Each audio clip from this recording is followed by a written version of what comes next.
नमस्कार, राधे राधे, जय श्री कृष्ण। मेरे चैनल वृंदे राखी पर आपका स्वागत है। आज मैं आपको इस वीडियो में सुहागिन महिलाओं को श्रृंगार करने से क्या लाभ है और श्रृंगार क्यों करना चाहिए, ये बताऊंगी शास्त्रों के आधार पर। तो जो सुहागिन महिलाएं हैं, इनके लिए श्रृंगार का बड़ा महत्व है।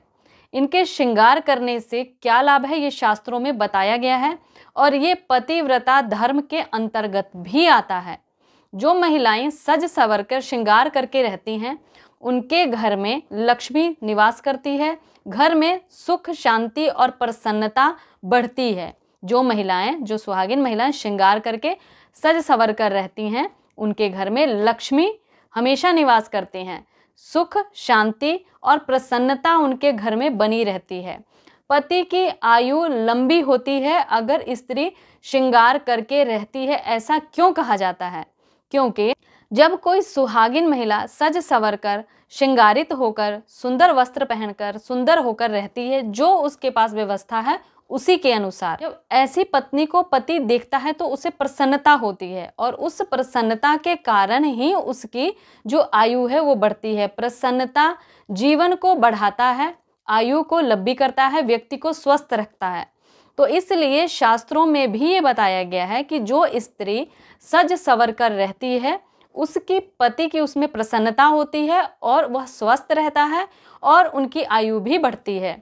और ऐसे घर में, जिस घर में स्त्रियां सज सवर कर सुंदर वस्त्र धारण कर कर अपने कार्य में निपुण रहती हैं, अपने कार्य को अच्छे से करती हैं, अपने कार्य को करना जानती हैं, करती हैं, घर में लक्ष्मी का वास रहता है। ऐसे घर से भगवान सदा प्रसन्न रहते हैं, जिसमें स्त्रियां प्रसन्न रहती हैं, हमेशा प्रसन्न रहती हैं, प्रसन्न चित्त रहती हैं।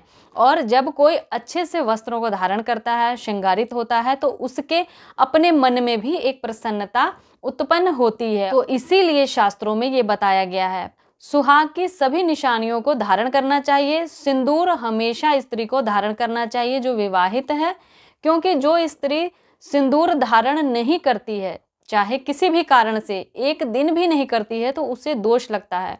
कुछ लोग तो आजकल फैशन के कारण सिंदूर नहीं लगाते, तो उन्हें दोष तो लगता ही है, उनके पति की आयु भी कम होती है सिंदूर ना लगाने से।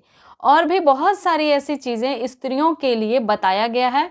आप अगर शास्त्रों का अध्ययन करेंगे तो हर चीज़ों के पीछे आपको साइंटिफिक रीजन भी मिलेगा। तो इसीलिए शास्त्रों में जो लिखा है उसको अगर आप जीवन में करते हैं तो उसका आपको लाभ भी मिलता है। बहुत सारी विधियां बताई गई हैं जीवन के लिए। स्त्री धर्म का भी वर्णन किया गया है। विवाह के बाद एक पतिव्रता धर्म प्रारंभ होता है, जिसमें सज सवर कर रहना भी है, अपने गृह कार्यों को कुशलता से करना भी है।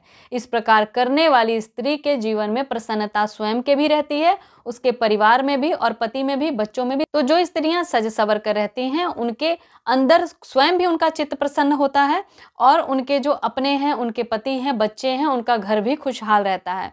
तो इसलिए जो सुहागिन महिलाएं हैं, उनके लिए 16 श्रृंगार का विधान बताया गया है। इसीलिए उनको अपने सुहाग की जो चिन्ह है उनको तो धारण करना ही चाहिए, स्वच्छ रहना चाहिए, सुंदर वस्त्र धारण करने चाहिए और अपने पति की कमाई के अनुकूल ही उनको सारी चीजें करनी चाहिए। तो इसी प्रकार की जो जानकारियां हैं, जो शास्त्रों में बताई गई हैं, वो मैं आप तक पहुंचाती रहती हूं। तो ऐसी जानकारियों के लिए चैनल से जुड़े, चैनल को सब्सक्राइब करके बेल आइकन को प्रेस कर लें ताकि हर वीडियो आप तक पहुंच सके। तो तब तक के लिए राधे राधे, जय श्री कृष्ण।